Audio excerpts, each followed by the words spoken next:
Okay, I'm back here again. I've been asked to do another video about how I attach articulations with pipe flies. So, in here, what I've got is I've got an 80 545 Manta Extra. There's a decent gape on it, and I've got a decent length of shank, so I can get my rattle on my head and my fly on.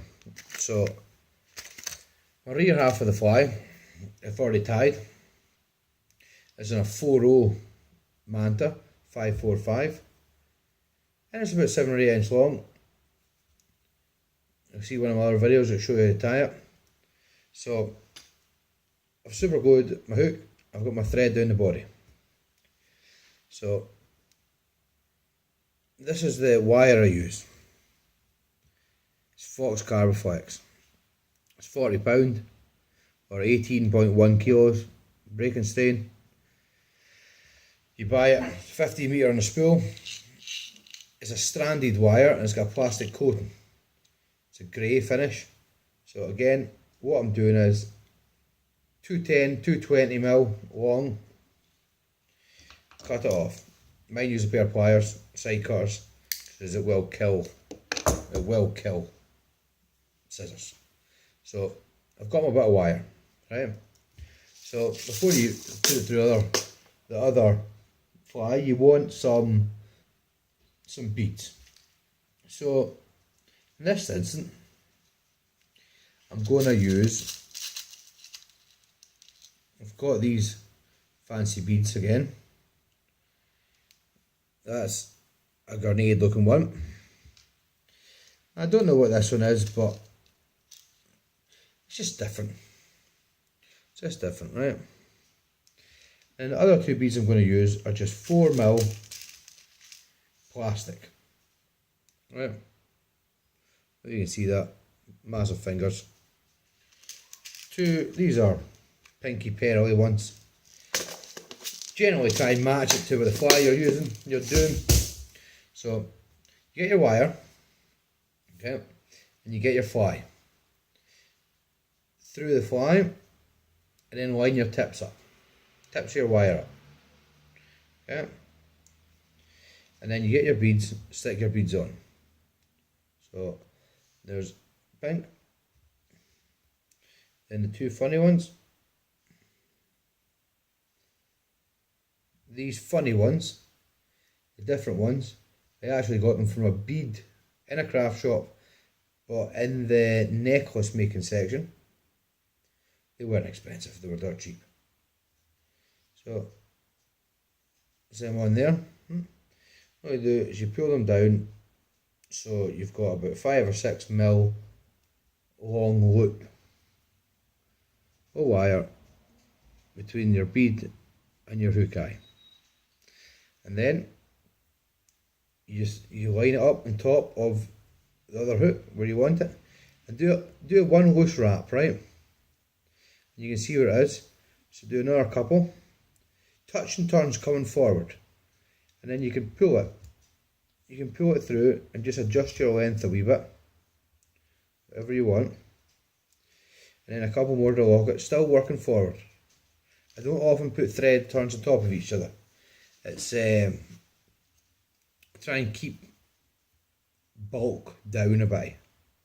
So there you go, you've got your thing in, your beads in, your wire in with your beads on, and I always put one underneath it, and that just kicks it away a wee bit. Just kicks it up a wee bit. So you come to the front of your hook, spiral open turns, and then a couple close together touching, and that will lock it in. So put your wire through the eye,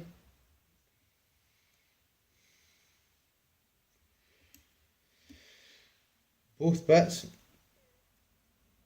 still on the same side, not twisted, just through there, okay?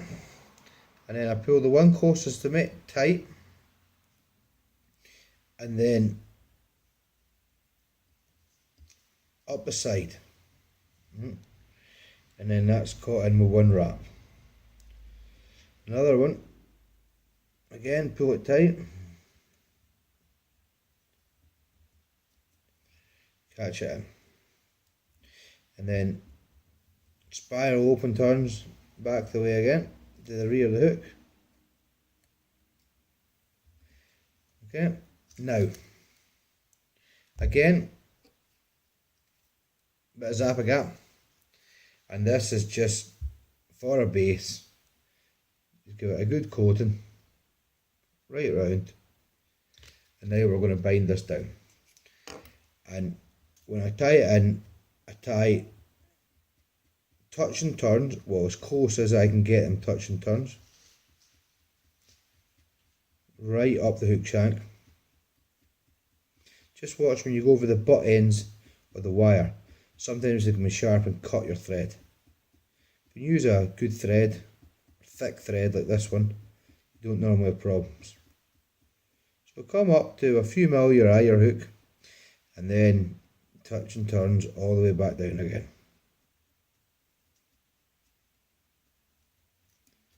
And this just doesn't pull out. I've never had them pull out. I've been fishing articulation flies for 3 or 4 years now. I've never had a problem. So bring it right back to the rear where your wire is, and then I bring it forward 10 or 12 mil. And then what we're going to do, we're going to stick a rattle in. These are plastic rattles, but from Deer Creek. Oh. They're quite good. I think it's stainless steel balls inside it. You get a good bit of noise with them. Again, the reason for plastic rattles is because I used to use glass, and glass were snapping when you were either tying them in or you caught a snag, hit a rock, tree, whatever. So your rattle, it sits directly right on top of my hook. To catch it in, I bring my thread up and over the hook a couple of times, and that is right in the middle of the rattle. I check everything square, not like that. Check everything straight with it, and then I just catch it down. And we're going to catch it down with a good 30-40 wraps anyway, making sure you do a big nice wide base in the middle, and then bring your thread into that groove at the front and give it a good turn in there, and that is completely locked that down. And then bring your thread to 10 or 12 mil from the front of the eye of the hook, and that's completely solid. It's not going anywhere, and because it's plastic, you're pretty good with the fish's teeth. It's not going to get damaged. And then just go over with your super glue, your Zappa Gap, and just make sure you give everything, all the thread wraps, a good coating, and that just again makes a very durable fly. So while we're here, we may as well finish off the fly. So we'll go for, we've got a white body in this one. I personally like olive head, or at this time of year across here in Scotland,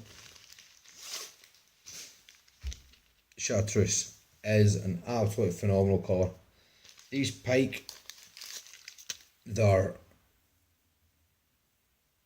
the last few months they've been fixated in fry, so it's been very hard to catch. They're pretty much, if you have been lucky enough to catch one, the fry are just falling out their mouths. Their minds are fixated on other things. They've got, they've just been stuffed full for the last few months. So this time of year, the fry is starting to die off.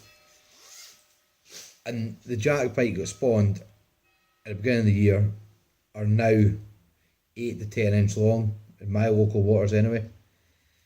They've been feeding up with fry as well. So the waters I fish, a lot of them are were brown trout only waters, wild waters, and the average, because the spawning is good and the average size was small, these pike targeting brown trout,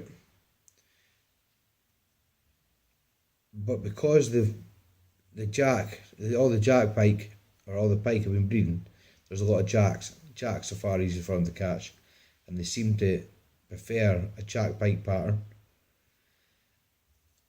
And this chartreuse colour, it does go a bit darker in the water, but chartreuse and white just seems to, I don't know if it looks like a pike in the water, and it's just, this one stands out a bit more because it's a bit brighter, I don't know, but this time of year, where I live, deadly.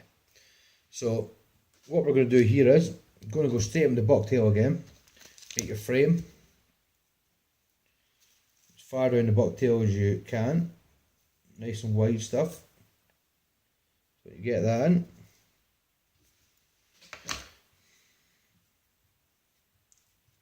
Roll it around the hook again. It's a bit harder to roll now you've got a rattle in the place. It doesn't sit at the right angle, but it is doable. Okay, trim your butt ends off again. Tidy everything up. Once you get a system going, it seems a lot of hassle for a start, but once you get a system in fly tying, it just becomes second nature to you. And it's not much hassle. So, tidy everything up again.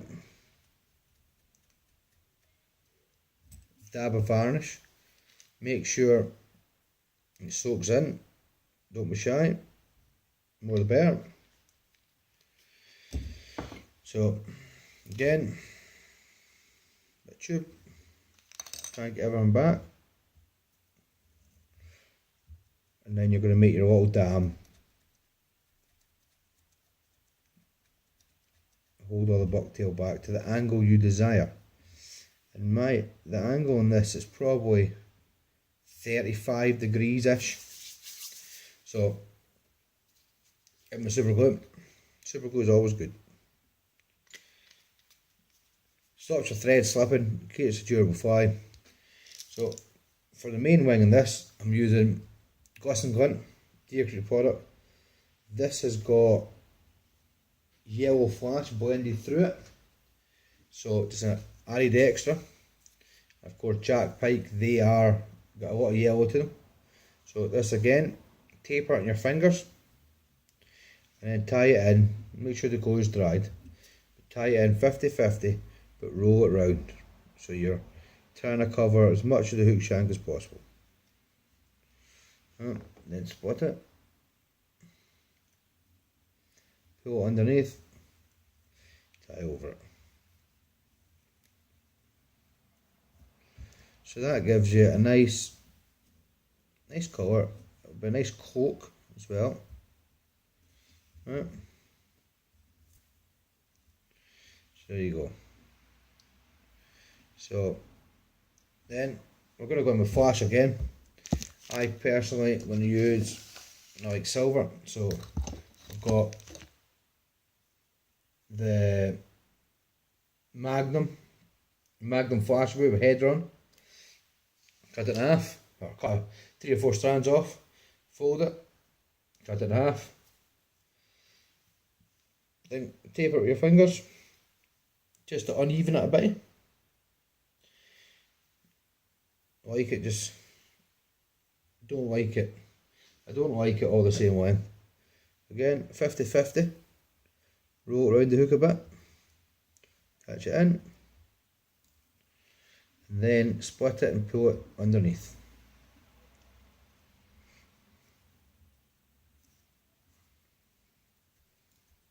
Tidy up.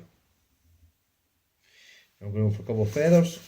This one is a grizzle saddle. It's a grade 2, don't need anything too fancy for these type of flies. I actually prefer these because they're a bit webbier. These got a bit more body to them. Just shows up a bit better. So again, we're going to go, so we are just by the beads, and again, I don't take the rubbish off, I tie it straight in. So I explained before, if you pull it back to the stock, you strip it to the stock, it's very hard to tie in. If you leave all the feather fibres on it, it ties in straight, it doesn't twist. Just make sure you catch it in, make a couple of wraps, get it sitting where you want it, trim off, again, bit of super glue,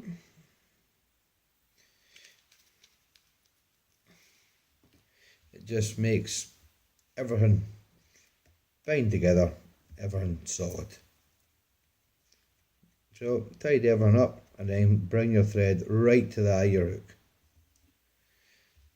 So there you go, you've got your rear half, which is white, then you've got your articulation joint in the middle, your rattle, your body at the front, a couple of hackles. So, mega laser dub. You pull out the packet, it's in a long strand. So the length I'm wanting it, just by the hook, trim off. So we've got one for the top, one for the bottom, and that is only, it's not the full width of the laser dub, it's only maybe a third of the width, and then another spare bit for the sides. So hook upside down, tie in the laser dub on the bottom, make sure you're far enough forward, rotate your vise, then the bigger bit is half the width of the laser dub as you pull out the packet on the top, couple of wraps, make sure it's secure, just check that you're not over the eye. And this bit, which is a thin bit, split it lengthways and tie it in along the sides. It just finishes it off, stops the gap.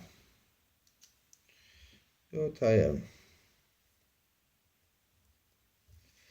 Right, again, you've got this bulk, and I normally cut my tags off, but in this case I want that bit of bulk. I want this bit here because it holds the laser dub out so it doesn't go flat. Just adds an extra bit of bulk. So let it finish, 4 or 5 turns, trim your thread, varnish, in this case Rimmel 60 seconds. It's very watery, very thin, so it soaks right in, gives it a good hud. Don't be shy with your varnish on these flies. You can't, it's very hard to put too much varnish on. In the day, these fish have got big teeth, and they shred flies. You want your fly to stand up so you can fish it over and over again and get as many fish on as possible. Very expensive way if you're doing it and you're only catching one fish and one fly. So I do it. This is a Pat Cone hair pusher. So I just push everything back with a wee bit. Right. And then I keep my vise up a wee bit and I go in with Deer Creek Fine UV resin. It just finishes it off, secures it at the head, and it stops all the laser dub from backing itself. Not that it does when it's wet, but it just finishes it off. So quick zap, and you can see the colour of this laser dub. It's just unbelievable UV. That's all you need. Well, a couple of seconds. That's it. 100% tag free. Awesome stuff. So, cool. So before you comb it, split it. Make sure you're sitting right. Fan the top out. And then when I'm combing it out, I'm just combing the tips out. I'm not wanting to lose a lot of material. I just want the tips to blend in, so it's nice. It's nice and even. Looks more natural when it's blended. So just work your way around. Take your time. There we want it looking beautiful. Make sure all the flash, all the bits of feather are sitting where you want them. And that's you. That is an awesome head. So easy to make. And because there's no weight in the fly, the wool holds a bit extra water and it makes the fly dive slowly. So when you pull it back up, it kicks up and it'll dive again slowly, which injured fish, that's what they look like. So eyes again. I'm gonna go, dear you guys, these ones, it's our new eyes, they're gold, they're cool, 10mm. They're just smart as in. Finishes your fly off, especially if you've taken a lot of time to tie a fly. It's good to finish it nice. So glue I use, Loctite gel. When I'm tying these, I take the flies out of the packet and I stick them to my hand, right? I also stick in my hand, if the eye's got a right and a wrong way up, I stick them the right way. So when I take them off, I get them even either side. What I do is take the lid off my glue, eye off my hand, and when I cup it a wee bit like that, curve it, and I'll fill that up with glue, so it needs a nice big bump. So what I want to put as much as I can on here, because when I put it on my fly, I like it to soak in. I don't squash it. I like my head to keep that full profile, because this shape of head, it really does have a lot of resistance in the water, and it makes the fly swim phenomenal. Every time you pull it, it goes a different direction. So there's my eyes on. I just trim off a couple of the uneven bits that I don't want. Make sure they're straight. You've got a few minutes with this. Takes a couple minutes to dry, and there we go. That fly has caught me so many fish, and in this colour combo, it's truly phenomenal. This will be getting swum this week. Hopefully, I'll have a picture of a decent fish for you. Thanks for watching. Cheers.